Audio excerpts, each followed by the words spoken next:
Mektep tartısından bakın gözlerine, seher seher bägüllerden gözlerin. Aydı bilmen bağrım yakın sözlerini, ödüklarla hayallardan gözlerin, ödüklarla hayallardan gözlerin.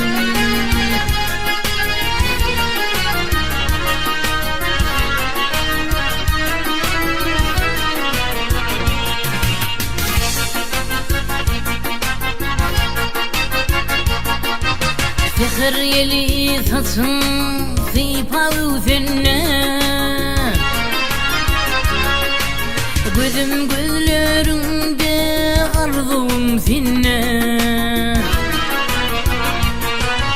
Zekram bir baharda yaşlı senne, gülmengini min kollardan gözlerin, gülmengini min kollardan gözlerin.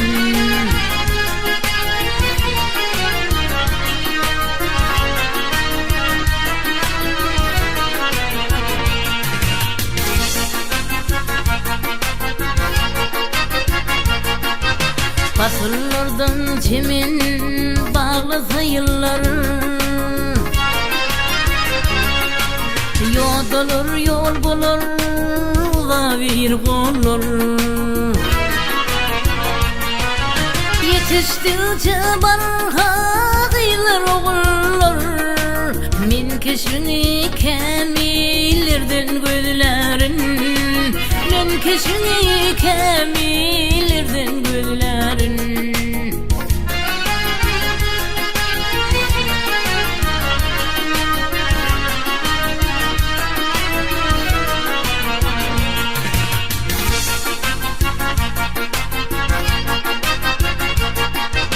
Sorarım min seni aydan yıldızdan,